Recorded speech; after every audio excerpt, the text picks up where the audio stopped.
Chapter 5, The Whomping Willow. The end of summer vacation came too quickly for Harry's liking. He was looking forward to getting back to Hogwarts, but his month at the Burrow had been the happiest of his life. On their last evening, Mrs. Weasley conjured up a sumptuous dinner that included all of Harry's favorite things, ending with a mouth-watering treacle pudding. Fred and George rounded off the evening with a display of filibuster fireworks. They filled the kitchen with red and blue stars that bounced from ceiling to wall for at least half an hour. Then it was time for a last mug of hot chocolate in bed. They were up at dawn the next morning, but somehow they still seemed to have a great deal to do. Mrs. Weasley dashed about in a bad mood, looking for spare socks and quills. Harry couldn't see how 8 people, 6 large trunks, 2 owls, and a rat were going to fit into one small Ford Anglia. He had reckoned, of course, that without the special features that Mr. Weasley had added. "Not a word to Molly," he whispered to Harry, as he opened the trunk and showed him how it had magically expanded so that the luggage fit easily.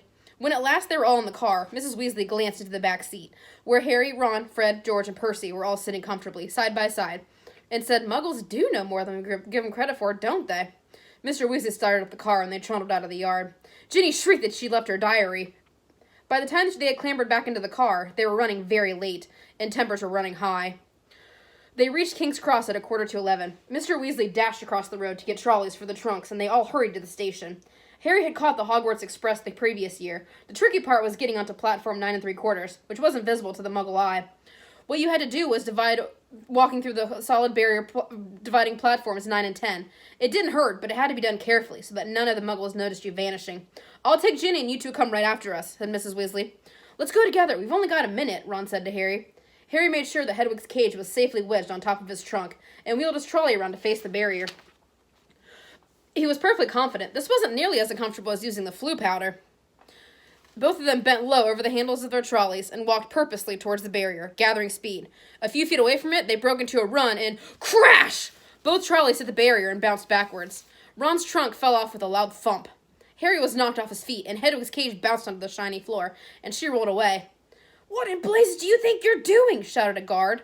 "Lost control of the trolley," Harry gasped, clutching his ribs as he got up.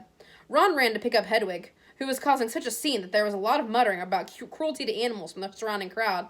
"Why can't we get through?" Harry hissed. "I don't know." Ron looked wildly around. A dozen curious people were still watching them. "I think we better go wait by the car," said Harry. "We are attracting too much attention." "Harry! The car!" said Ron. "What about it? We can fly to Hogwarts!" "But I thought—" "We're stuck, right? And we've got to get to school, haven't we? And even underage wizards are allowed to use magic if it's a real emergency." "But your mom and dad," said Harry. "How would they get home?" "They don't need the car," said Ron. "They know how to apparate." And they marched off through the crowd of curious muggles, out of the station and back onto the side road, where the old Ford Anglia was parked. Ron unlocked the cavernous trunk with a series of taps from his wand. They heaved their luggage back in and put Hedwig on the back seat. "Check that no one's watching," said Ron. Harry stuck his head out the window. Traffic was rumbling along the main road ahead, but their street was empty. "Okay," he said. Ron pressed a tiny silver button on the dashboard. The car around them vanished, and so did they. Harry could feel the seat vibrating beneath him, hear the engine, feel his hands on his knees and his glasses on his nose, but for all he could see, he had become a pair of eyeballs, floating a few feet above the ground in a dingy street full of parked cars. "Let's go," said Ron, and the ground and dirty buildings on either side fell away, dropping out of sight. "Now what?" said Harry, blinking at the solid mass of cloud, pressing in on them from all sides. "We need to see the train to know what direction to go in," said Ron. "Dip back down, quickly." They dropped back beneath the clouds and twisted around in their seats, squinting at the ground. "I see it," said Harry. "Right ahead, there!" The Hogwarts Express was streaking along below them like a scarlet snake. "Due north," said Ron, checking the compass. "Okay, we'll just have to check on it every half an hour or so." "Hold on!" They made regular checks on the train as they flew farther and farther north, each dip beneath the clouds showing them a different view. London was soon far behind them, replaced by neat green fields that gave way in turn to wide purplish moors, a great city alive with cars, like multicolored ants, villages with tiny toy churches. Several uneventful hours later, Harry had to admit that some of the fun was wearing off. "Can't be much further, can it?" croaked Ron. "Ready for another check on the train?" It was still right below them, but it was much darker beneath the canopy of clouds. Ron put his foot on the accelerator, but as he did so, the engine began to whine. Harry and Ron exchanged nervous glances. It's probably just tired," said Ron. "It's never been this far before." When they flew back beneath the clouds a little while later, they had to squint through the darkness for a landmark they knew. "There!" Harry shouted, making Ron and Hedwig jump. "Straight ahead!" Silhouette on the dark horizon stood the many turrets and towers of Hogwarts Castle, but the car began to shudder and was losing speed.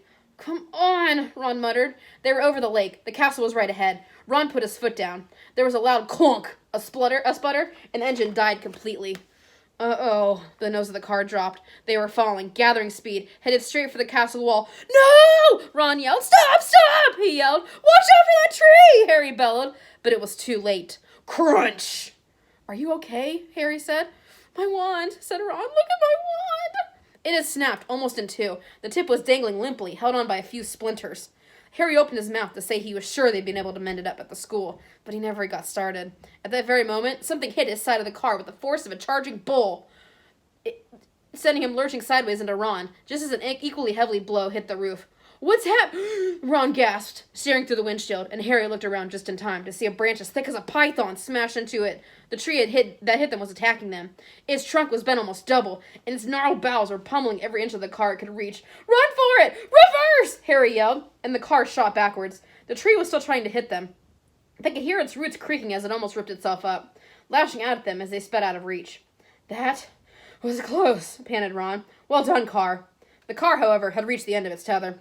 With two sharp clunks, the door flew open, and Harry felt his seat tip sideways. Next thing he knew, he was sprawled on the damp ground. Loud thuds told him that the car was ejecting their luggage from the trunk. Hedwig's cage flew through the air and burst open. She rose out of it with an angry screech and sped towards the castle, without a backward look. Then, dented, scratched, and steaming, the car rumbled off into the darkness, its real lights blazing angrily. Come back, said Ron. Dad'll kill me. But the car disappeared from view, with one last snort from its exhaust. Can you believe our luck, said Ron. Of all the trees we could have hit, we had to get over the one that hits back. Come on, said Harry. We better get up to the school. I think the feast's already started, said Ron. Hey, Harry, come! It's a sorting ceremony. Harry looked over again as he and Ron peered into the great hall. Innumerable candles were hovering in midair over four long, crowded tables, making the gold plates and goblets sparkle. Through the forest of pointed black Hogwarts hats, Harry saw a long line of scared-looking first-years filing into the hall. Ginny was among them, easily visible because of her vivid Weasley hair. Meanwhile, Professor McGonagall, a bespectacled witch with her hair in a tight bun, was placing the famous Hogwarts sorting hat on a stool before the newcomers. Every year, this age-old hat sorted new students into the four Hogwarts houses: Gryffindor, Hufflepuff, Ravenclaw, and Slytherin. Harry well remembered putting it on exactly 1 year ago and waiting, petrified, for his decision as it muttered aloud in his ear. He had ended up in Gryffindor, along with Ron, Hermione, and the rest of the Weasleys. Last term, Harry and Ron had helped Gryffindor win the house championship, beating Slytherin for the first time in 7 years. A very small boy had been called forward to place his hat on its head. Harry's eyes wandered past him to where Professor Dumbledore, the headmaster, sat watching the sorting from the staff table, his long silver beard and half-moon glasses shining brightly in the candlelight. Several seats along, Harry saw Gilderoy Lockhart, dressed in robes of aquamarine, and there at the edge was Hagrid, huge and hairy, drinking deeply from his goblet. Hang on, Harry muttered. Where's Snape? Professor Severus Snape was Harry's least favorite teacher, and Harry also happened to be Snape's least favorite student. Cruel, sarcastic, and disliked by everybody except the students from his own house, Slytherin. Snape taught potions. Maybe he's ill, said Ron. Maybe he left, because he missed out on the Defense Against the Dark Arts job again. Or he might have been sacked, said Ron. I mean, everyone hates him. Or maybe, said a very cool voice behind them, he's waiting to hear why you two didn't arrive on the school train. Harry spun around. There, his black robes rippling in a cool breeze, stood Severus Snape. He was a thin, black man with sallow skin, a hooked nose, and greasy, shoulder-length hair. And at this moment, he was smiling in a way that told Harry he and Ron were in very deep trouble. Follow me, said Snape. They entered Snape's office, shivering. The shadowy halls were lined with shelves of large glass jars. The fireplace was dark and empty. Snape closed the door and turned to him. So, the train isn't good enough for the famous Harry Potter and his faithful sidekick. Wanted to arrive with a bang, did we, boys? No, sir, it was the Baron at King's Cross. Silence, said Snape. What have you done with the car? Ron gulped. This wasn't the first time Snape had given Harry the impression of being able to read minds. But a moment later, he understood, as Snape unrolled today's issue of the Evening Prophet. You were sane, he hissed. 6 or 7 muggles in all. I believe your father works in the misuse of Muggle artifacts office. Dear, dear, his own son, looking at Ron. Harry felt as though he'd just been walloped in the stomach by one of the mad tree's larger branches. If anyone found out Mr. Weasley had bewitched the car, he hadn't thought of that. I noticed in my search of the park that considerable damage seemed to have been done to a very valuable Whomping Willow. That tree did more damage to us than we— Silence! Snape snapped again. Most unfortunately, you are not in my house, and the decision to expel you does not rest with me. I shall go fetch the people who do have that happy power. You will wait here. 10 minutes later, Snape returned, and sure enough, it was Professor McGonagall who accompanied him. Why didn't you send us a letter by owl? I believe you have an owl, Professor McGonagall said coolly to Harry. Harry gaped at her. Now she said it, that seemed the obvious thing to have done. I didn't think. That is obvious, said Professor McGonagall. There was a knock on the office door, and Snape, now looking happier than ever, opened it. There stood Headmaster, Professor Dumbledore. Harry's whole body went numb. Dumbledore was looking unusually grave. He stared down his very crooked nose at them, and Harry suddenly found himself wishing he and Ron were still being beaten up by the Whomping Willow. There was a long silence. Then Dumbledore said, "Please explain why you did this." It would have been better if he had shouted. Harry hated the disappointment in his voice. For some reason, he was unable to look Dumbledore in the eyes, and spoke instead to his knees. He told Dumbledore everything, except that Mr. Weasley owned the bewitched car, making it sound as though he and Ron had happened to find a flying car parked outside the station. He knew Dumbledore would see right through this at once, but Dumbledore asked no questions about the car. When Harry had finished, he merely continued to peer through his spectacles. "We'll go and get our stuff," said Ron. "What are you talking about, Weasley?" barked Professor McGonagall. "Well, you're expelling us, aren't you?" Harry looked quickly at Dumbledore. "Not today, Mr. Weasley," said Dumbledore, "but I must impress upon both of you the seriousness of what you have done. I will be writing to both of your families tonight.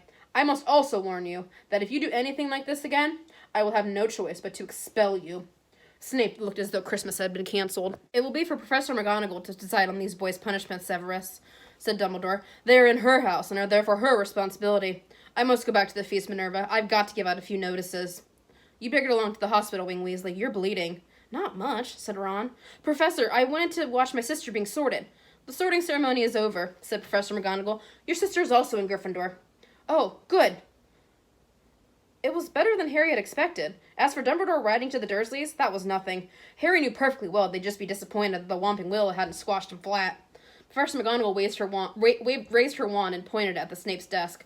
A large plate of sandwiches, 2 silver goblets, and a jug of iced pumpkin juice appeared with a pop. "You will eat in here and then go straight up to your dormitory. I also must return to the feast." When the door had closed behind her, Ron let out a long whistle. "I thought we'd had it." He grabbed a sandwich.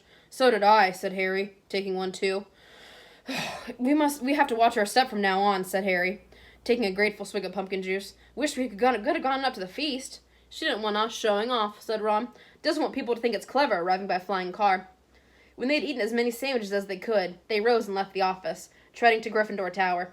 They walked past muttering portraits and creaking suits of armor until they reached the passage where the secret entrance to Gryffindor Tower was hidden. Behind an oil painting of a very large woman in a pink silk dress. "Password," she said. "Ugh," said Harry. They didn't know the New Year's password, not having met a Gryffindor prefect yet. They heard footsteps behind them and turned to see Hermione dashing towards them. "There you are! Where have you been? The most ridiculous rumors! Someone said you'd been expelled for crashing a flying car." "Well, we hadn't been expelled," said Harry. "You're telling me you did fly it here?" said Hermione. "Skip the lecture," said Ron, "and tell us the new password." "It's Wattlebird," said Hermione, "but that's not the point." Her words were cut short, however, as the portrait of the fat lady swung open, and there was a sudden storm of clapping. It looked as though all of Gryffindor House was still awake, packed into the circular common room, standing on the lopsided tables and squashy armchairs. Arms reached through the portrait hole to pull Harry and Ron inside, leaving Hermione to scramble in after them. Fred and George pushed their way to the front of the crowd and said together, "Why couldn't we have come in the car, eh?" Ron was scarlet on the face, grinning embarrassingly, but Harry could see one person who didn't look happy at all. Percy was visible over the heads of some excited first-years, and he seemed to be trying to get near enough to start telling them off. Harry nudged Ron in his ribs and nodded in Percy's direction. Ron got the point at once. "Gotta get upstairs. I'm a bit tired," he said. "Night," Harry called back to Hermione, who was wearing a scowl just like Percy. They managed to get to the other side of the common room, still having their backs slapped, and gained the piece of the staircase. Ron grinned guiltily at Harry. "I know I shouldn't have enjoyed that or anything, but..." The dormitory door flew open, and in came the other second-years Gryffindor boys. Seamus Finnegan, Dean Thomas, and Neville Longbottom. "Unbelievable!" beamed Seamus. "Cool," said Dean. "Amazing," said Neville. Harry couldn't help it. He grinned too.